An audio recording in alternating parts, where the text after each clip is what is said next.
Hello everybody, MorbTron here. Today I'm here to discuss the catalyst for the Outbreak Perfected. Now of course you get this doing the Arc, Solar, and Void configuration little bounties in the heroic 0 hour mission, and you get the weapon just by doing 0 hour.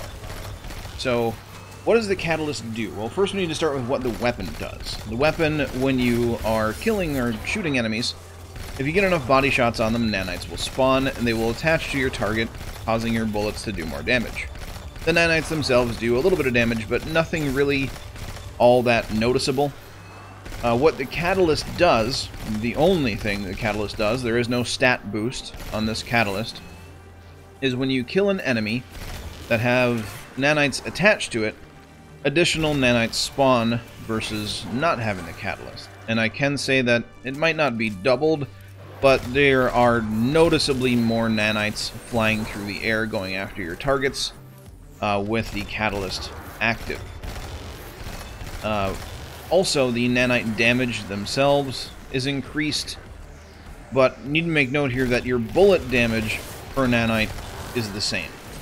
So, however, there are more nanites flying around, so if there's a lot of red bar enemies that you're able to take out quickly with headshots, you're going to have a lot of nanites in the room looking for a target to attach to. So the boss damage overall with this catalyst on is the same.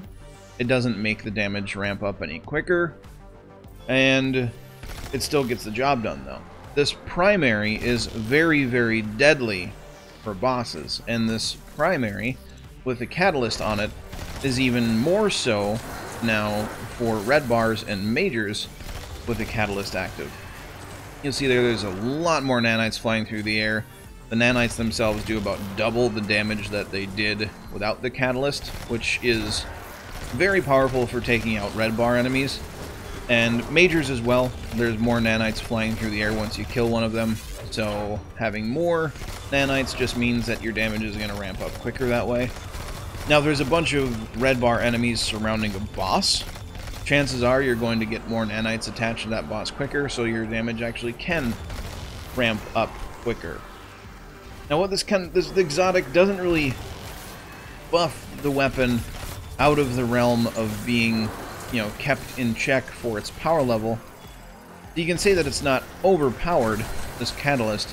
It just kind of enhances what the weapon already does, which, looking back at Whisper of the Worm, how the catalyst for that basically almost doubled the damage output of the sniper rifle, which probably led to the weapon getting nerfed a year after it was released. So having this catalyst be still good but not overpowered is really good, and you don't have to worry about anything in the Crucible. The weapon is nearly unchanged. There are more nanites, and they do a tiny smidgen bit more damage, but you'll see there, take note of how much shield the second target had left after the nanites attached to them. And then you'll see here, it's still a 3 burst without any nanites attached, and it's still a 1 burst with the nanites attached. The bullet damage wasn't increased or decreased at all there, but the nanites did do a tiny bit more damage overall, maybe 5 to 10. Where this catalyst, I think, shines here is against these majors. So you'll see here, this is without the catalyst, of course. There's not a whole lot of nanites flying around. The enemies are not really being swarmed by nanites. They're able to basically run around as they see fit. But with the catalyst active, which you'll see here momentarily, since there's so many more nanites flying around sticking to things, the enemies kind of seem to be in more disarray. They have more nanites attached to them, and the amount of nanites just kind of exponentially increases if you keep killing targets with nanites attached to them, or are able to headshot multiple enemies and have the nanites spread. You see there, the enemies were kept in control much, much better. They all had nanites attached to them, and that nanite swarm is a lot bigger. So is this catalyst worth going for? I think, yes, it is. We don't know what is being added in for the next expansion or the next annual pass DLC, what that new 6-player match-made activity is going to be, and what the new raid is going to be like. If there's an area that's going to have a lot of adds, like in Gambit Prime, I can really see this weapon doing a lot of work now with the Catalyst. It did really good before, now it's going to be better. It's going to be able to take down the waves of adds much, much quicker. Not really going to help with invaders at all in Gambit. But overall, I think the weapon just got enhanced a little bit, and that's amazing. And the fact that you can spawn orbs now with multi-kills makes the weapon even more powerful because you get your super faster, that sort of thing. So it is definitely worth getting the Catalyst. It's not as strong as the Whisper Catalyst.